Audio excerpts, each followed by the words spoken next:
नमस्कार, आप देख रहे हैं न्यूज टुनाइट। मैं हूं स्वाति रायना और बुलेटिन की शुरुआत करते हैं आपके फायदे की दो बड़ी खबरों के साथ। वित्त मंत्रालय ने जनता को बड़ी राहत दी है और ये सफाई दी है कि सोने के पुराने गहने बेचने पर आपको कोई टैक्स नहीं देना होगा। पहले ये बात सामने आ रही थी कि पुरानी ज्वेलरी बेचने पर जीएसटी लगेगा। हसमुख अधिया ने खुद कल ये बात कही कि 3% तक का जीएसटी लगेगा, लेकिन आज ये सफाई आई है कि नहीं, कोई टैक्स नहीं होगा पुरानी ज्वेलरी बेचने पर। वहीं यूज्ड कार पर भी जीएसटी नहीं लगेगा। तो आपके फायदे पर विस्तार से बात करते हैं। सोने के पुराने गहने अगर बेचने हैं आपको तो कोई टैक्स इस पर नहीं देना होगा। वित्त मंत्रालय ने इस पर सफाई जारी कर दी है। कल रेवेन्यू सेक्रेटरी हसमुख अधिया ने कहा था कि सोने के पुराने गहने बेचने पर 3% टैक्स लगेगा और पुराने गहनों के बदले अगर कोई नए गहने खरीदता है तो 3% रिवर्स टैक्स चुकाना होगा, जिसका इनपुट क्रेडिट बाद में लिया जा सकता है। इन दोनों ही हालात में अब कोई जीएसटी नहीं चुकाना होगा। हालांकि ये छूट सिर्फ इंडिविजुअल्स के लिए है।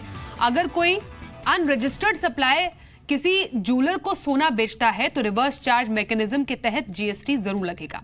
चलिए, इस पूरी खबर पर और जानकारी के लिए और समझने के लिए हमारे साथ आलोक प्रियदर्शी हमारे सहयोगी जुड़ गए हैं। आलोक, वित्त मंत्रालय की सफाई आज आई है। कल रेवेन्यू सेक्रेटरी हसमुख अधिया ने कहा था कि पुरानी ज्वेलरी बेचने पर जीएसटी लगेगा। आज इस क्लैरिफिकेशन की जरूरत क्यों पड़ गई? कंफ्यूजन कहां पर है? वित्त मंत्रालय की तरफ से एक क्लैरिफिकेशन आया है, क्योंकि कल जब जीएसटी मास्टर क्लास हो रहा था उस वक्त रेवेन्यू सचिव ने कह दिया था कि 3% जीएसटी लगेगा अगर कोई पुराना सोना ज्वेलर्स को बेचता है। हालांकि वित्त मंत्रालय की तरफ से इस पर आज सफाई आई है और साफ तौर पर ये कह दिया गया है कि कोई भी घर में पुराना सोना है, अगर आप उसको बेचते हैं तो आपको कोई भी जीएसटी नहीं लगेगा। और 3% जीएसटी लगने की बात है वो बिल्कुल गलत है। और ये ऐसे में अगर कोई पुराना सोना लेके उसको दोबारा से उसको एक्सचेंज करके बनवाना चाहता है, वहाँ पर रिवर्स जो मैकेनिज्म है वो काम करेगा, यानी कि 3% आपसे लिया जाएगा, फिर 3% ज्वेलर्स को फायदा होगा तो वो इनपुट क्रेडिट के जरिए आपको सेट ऑफ कर देगा। तो यहाँ पर भी आपको कोई भी जीएसटी चुकाने की जरूरत नहीं है। लेकिन ये सिर्फ और सिर्फ उनके लिए बाध्य है जो कि सप्लायर हैं। सप्लायर को लगेगा, जो रजिस्टर्ड सप्लायर हैं, और जो अनरजिस्टर्ड सप्लायर है उनको नहीं लगेगा। तो ऐसे में ये बात साफ हो गई है कि कोई भी इंडिविजुअल अगर कोई पुराना सोना ज्वेलर्स के पास लेकर जाता है तो उस पर कोई भी जीएसटी नहीं लगेगा। लेकिन यहाँ पर एक ध्यान देने वाली बात है कि यहाँ पर एक लूप होल जैसा छूटा हुआ है कि सप्लायर कौन होगा। ऐसे में हो सकता है कि बहुत सारे ज्वेलर्स जो हों इंडिविजुअल के नाम पर बहुत सारे अनरजिस्टर्ड सप्लायर से सोना प्रोक्योर करना शुरू कर दें। तो यहाँ पर जो बताया गया है कि सीजीएसटी के तहत जो सप्लायर की जो डेफिनेशन दी गई है सेक्शन 2105 में, उसके तहत सारी व्यवस्था की गई है कि कौन सप्लायर है, कौन सप्लायर नहीं है, कौन इंडिविजुअल है। तो जाहिर सी बात है टैक्स ऑफिशियल इस बात को देखेंगे कि कौन इंडिविजुअल है, कौन रजिस्टर्ड सप्लायर है, कौन अनरजिस्टर्ड सप्लायर है। तो ये व्यवस्था की गई है और ये बात वित्त मंत्रालय की तरफ से बिल्कुल साफ कर दी गई है कि कोई भी इंडिविजुअल अपना पुराना सोना बेचता है तो उस पर किसी तरह का भी कोई जीएसटी नहीं लगेगा। तो पुरानी ज्वेलरी पर कोई जीएसटी नहीं है, ये सफाई सामने आ गई वित्त मंत्रालय की ओर से। बहुत शुक्रिया आलोक इस पूरी खबर पर और डिटेल्स देने के लिए। वहीं सेकंड हैंड कार इसलिए नहीं खरीद पा रहे हैं क्योंकि लग रहा था कि जीएसटी आने के बाद महंगी पड़ रही थी, तो इस पर भी सरकार की तरफ से अब सफाई आ गई है। सरकार ने साफ कर दिया है कि यूज्ड कार यानी सेकंड हैंड कार पर जीएसटी नहीं लगेगा। पहले 28% जीएसटी लगाने की बात इसमें कही गई थी। सरकार का यह कहना है कि यूज्ड कार खरीदने वाला कोई बिजनेस नहीं कर रहा है, इसलिए इस पर जीएसटी नहीं लगेगा। जीएसटी से पहले यूज्ड कार पर 5% वैट लगता था।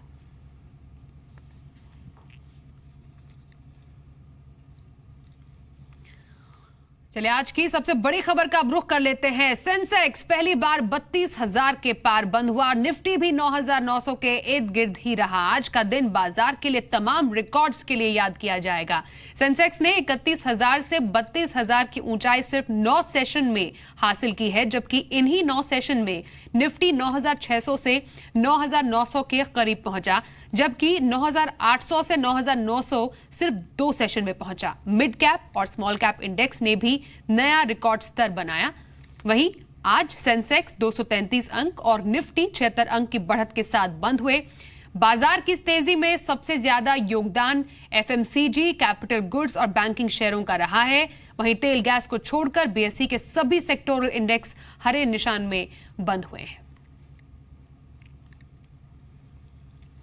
तो सेंसेक्स ने पहली बार 32,000 के स्तर को तोड़ा और इसका गवाह बीएसई बिल्डिंग में जी बिजनेस का स्क्रीन भी बना। बीएसई का जायजा लिया हमारे सहयोगी अनुराग शाह ने। शेयर बाजार के लिए आज का जो दिन है वो काफ़ी ऐतिहासिक रहा और सेंसेक्स ने पहली बार 32,000 का जो स्तर है उसको पार किया। और इसके लिए ये इसलिए भी महत्वपूर्ण है क्योंकि केवल 9 ट्रेडिंग सेशन के अंदर जो सेंसेक्स है वो 31,000 से 32,000 तक पहुंचा। और केवल हम बात करें मेटल और ऑयल एंड गैस को छोड़कर बाकी सारे जो सेक्टर है, सारे इंडस्ट्रीज है, वहाँ फिर काफ़ी अच्छा कारोबार हुआ, काफ़ी अच्छी खरीदारी दी। आप देख सकते हैं ये जो BSC की बिल्डिंग है, इसके जो ऐतिहासिक मूवमेंट है, ये जी बिजनेस की बड़ी स्क्रीन पर ही लोगों ने इसको विटनेस किया।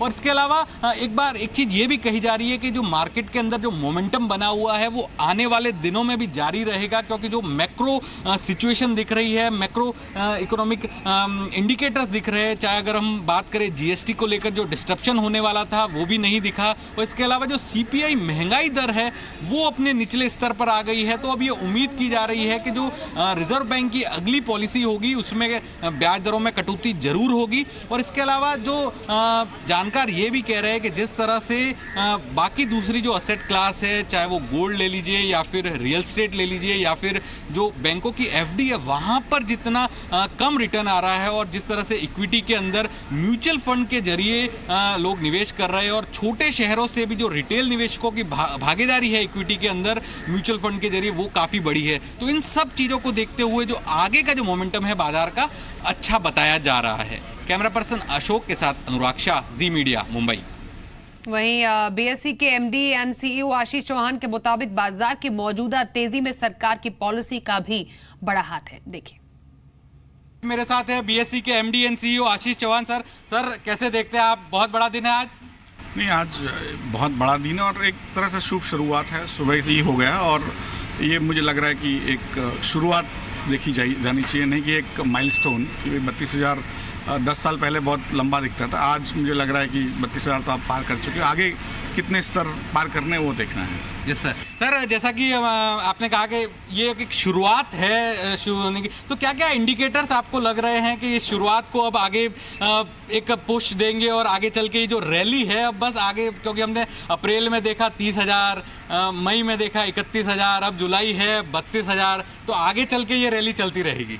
क्योंकि देखिए, भारत जो है आज एक संगीन परिस्थिति में है और कहीं ना कहीं जो युवा धन है उसकी वजह से जो एक ग्रोथ मिनिमम मिलता है वो है गवर्नमेंट की जो पॉलिसीज़ है सक्षम तरीके से उसको इम्प्लीमेंट कर रहे हैं। GST है, आधार है, डिमोनेटाइजेशन है, मुद्रा है, startup India, stand up India, स्वच्छ भारत, ऐसी कई चीज़ें, जन धन योजना, तो कई चीज़ें जो है गवर्नमेंट ने बड़ी अच्छी तरीके से उसको इम्प्लीमेंट किया हुआ है। तो उसकी वजह से भी लोगों का कॉन्फिडेंस बढ़ा है। जैसे जून में एक हल्का सा एक वातावरण था कि हम लोग इम्प्लीमेंट कर पाएंगे कि नहीं GST, भारत में बड़ी एक तरह से ताराजी हो जाएगी, एक तरह से प्रॉब्लम्स हो जाएंगे। जब दूसरा दिन आया, जब मंडे आया तो कोई प्रॉब्लम नहीं हुआ, तो हमारे निवेशक जो है उनका भी कॉन्फिडेंस बढ़ता है, बाहर वालों का भी कॉन्फिडेंस बनता है कि आज भारत की सरकार अपनी पॉलिसीज़ को इम्प्लीमेंट कर सकती है और अच्छे बड़े बड़े काम कर सकती है। तो मुझे लग रहा है कि यही एक समय है भारत को अगले 30-40 साल में जब एक बड़ी महाशक्ति के रूप में उभर के आए। चलिए, बाजार में एक अच्छा उछाल देखा जरूर गया, लेकिन 2 अगस्त को अब होने वाली RBI की मॉनेटरी पॉलिसी की समीक्षा में ब्याज दरों में कटौती की उम्मीद बढ़ गई है। रिटेल महंगाई दर रिकॉर्ड लो स्तर पर है, इंडस्ट्रियल ग्रोथ की रफ्तार थम गई है। ऐसे में इकोनॉमी को नई रफ्तार देने के लिए RBI के पास ब्याज दरों में कटौती करने का इससे अच्छा मौका और नहीं हो सकता। सरकार ने भी RBI को रेट कटौती करने के संकेत दे दिए हैं। सरकार की हमेशा इच्छा रहेगी और आज तो मुद्रास्फीति वैसे भी नियंत्रण में है, प्राइस राइज कंट्रोल में है, इसलिए मेरी उम्मीद और बड़ी रहेगी, लेकिन इसका अधिकार RBI को है। इंडस्ट्री और आम आदमी के साथ साथ देश के वित्त मंत्री अरुण जेटली को भी ब्याज दरों में कटौती का इंतजार है, लेकिन ब्याज दरें घटाने पर अंतिम फैसला रिजर्व बैंक ऑफ इंडिया को करना है। वित्त मंत्री की माने तो महंगाई दर कंट्रोल में है और RBI के पास ब्याज दरें घटाने की पूरी गुंजाइश है। हाल ही में जारी महंगाई दर के आंकड़े भी इसी ओर इशारा कर रहे हैं। जून में रिटेल महंगाई दर 2.18% से घटकर 1.5% हो गई है, जो RBI के अनुमान से भी काफी कम है। RBI ने मौजूदा वित्त वर्ष की पहली छमाही में महंगाई दर 2 से 3.5% के बीच रहने का अनुमान जताया था। हालांकि RBI ने कहा था कि वो GST के महंगाई पर पड़ने वाले असर पर नजर रखेगा। इस बार बादल भी जमकर बरस रहे हैं, लिहाजा खेती के मोर्चे पर भी अच्छी खबर मिलने की उम्मीद है। बम्पर पैदावार हुई तो महंगाई दर कंट्रोल में रह सकती है। इतना ही नहीं, मई में इंडस्ट्रियल ग्रोथ की रफ्तार भी थम गई है। मई में आईआईपी ग्रोथ में जबरदस्त गिरावट आई है और ये 3.1% से घटकर 1.7% हो गई है। यानी इंडस्ट्री की रफ्तार बढ़ाने के लिए भी आरबीआई का ब्याज दरें घटाना जरूरी हो गया है। सरकार ने भी आरबीआई को ब्याज दरें घटाने के संकेत दे दिए हैं।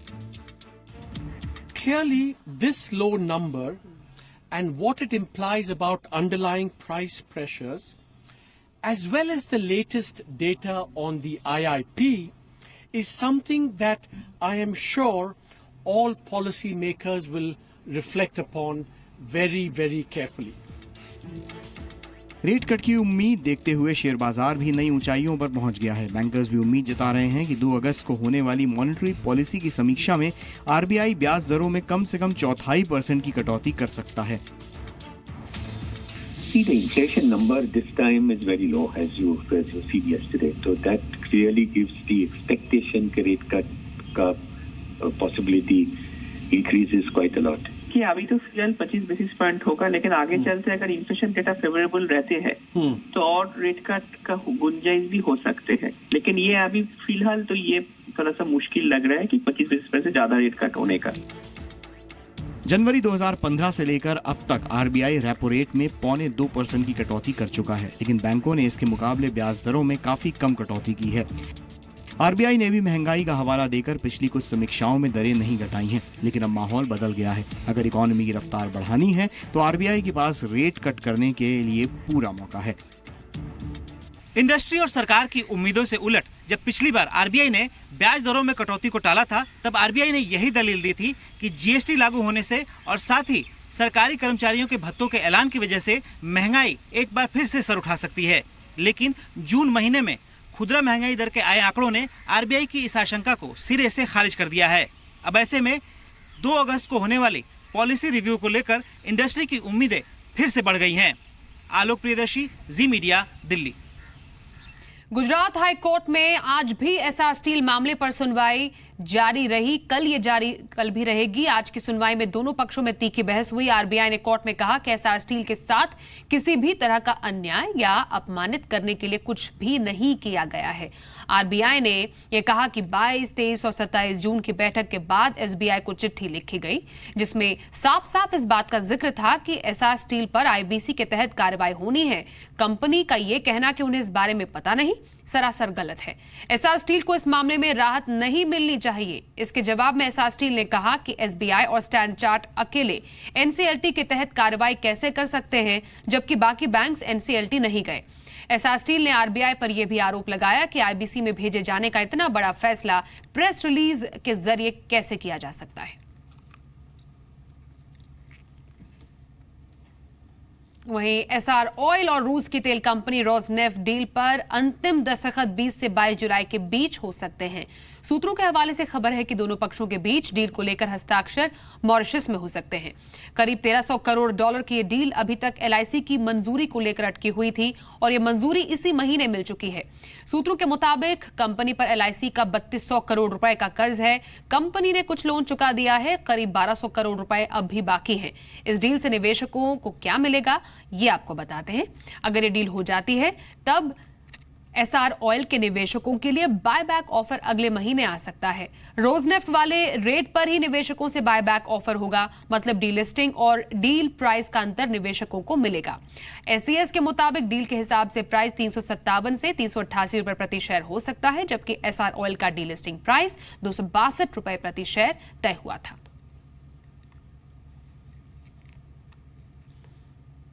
स्टेट बैंक ऑफ इंडिया और पंजाब नेशनल बैंक ने भूषण स्टील और भूषण पावर के खिलाफ इंसॉल्वेंसी की प्रक्रिया शुरू कर दी है। एसबीआई ने भूषण स्टील के खिलाफ और पीएनबी ने भूषण पावर के खिलाफ एनसीएलटी में कार्रवाई शुरू कर दी है। भूषण स्टील पर बैंकों का 43,000 करोड़ रुपए और भूषण पावर पर 37,000 करोड़ रुपए का कर्ज है। ये दोनों कंपनियां आरबीआई की ओर से घोषित सबसे बड़े 12 एनपीए खातों की सूची में शामिल है।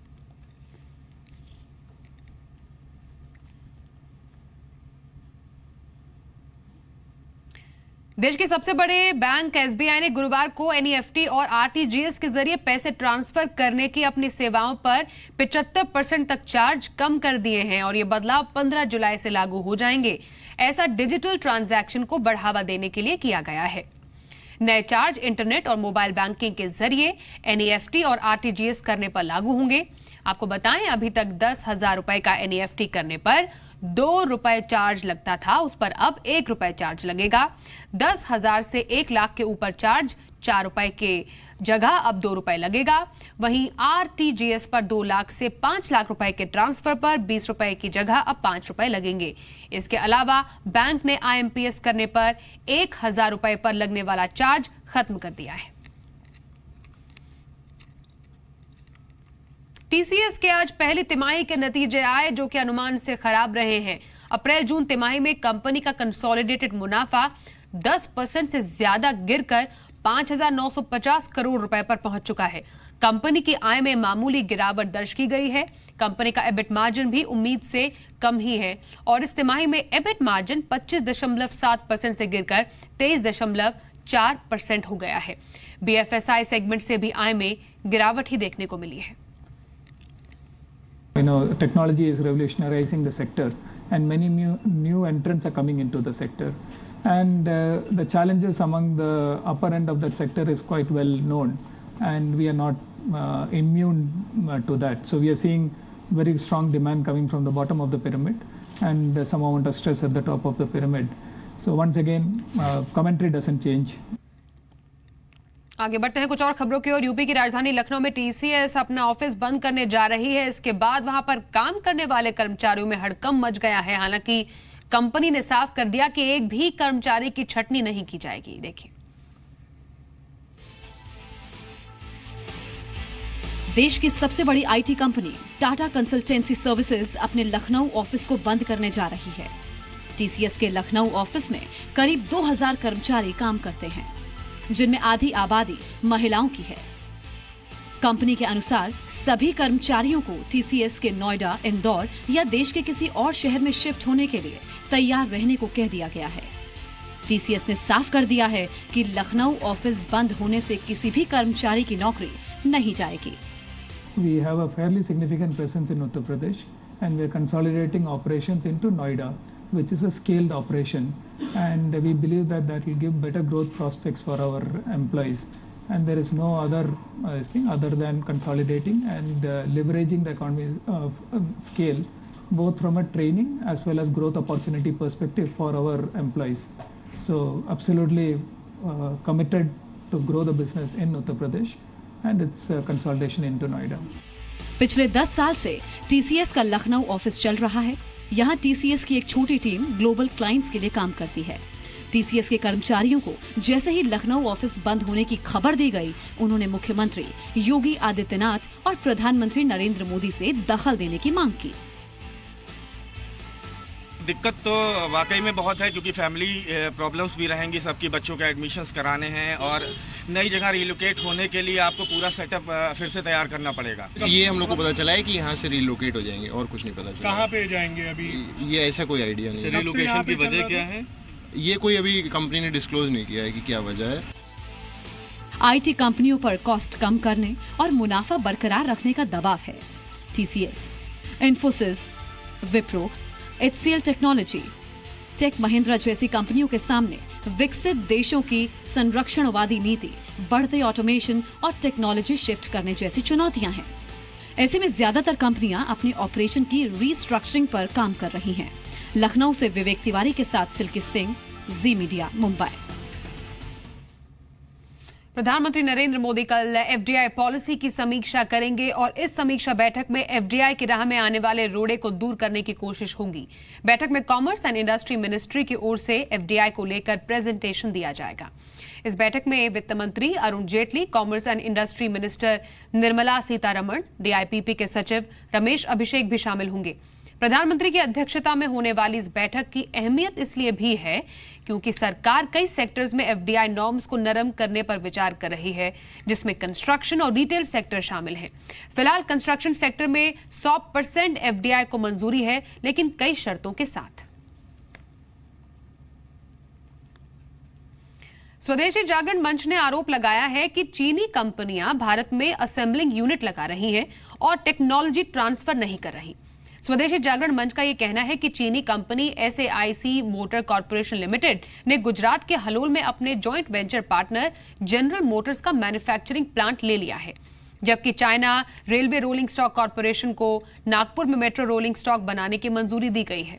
महाराष्ट्र सरकार ने 851 करोड़ में 69 कोच के लिए चीनी कंपनी से MOU भी साइन कर लिया है। अब पश्चिम बंगाल ने भी 100 से ज्यादा कोच का ऑर्डर दिया है। इस तरह चीनी कंपनियों को भारत में बड़ा बाजार मिल गया है, जबकि रोजगार पैदा करने के उसके सारे दावे झूठे हैं। इसीलिए स्वदेशी जागरण मंच ने मांग की है कि चीनी कंपनियों के साथ हुए करार रद्द कर दिए जाएं।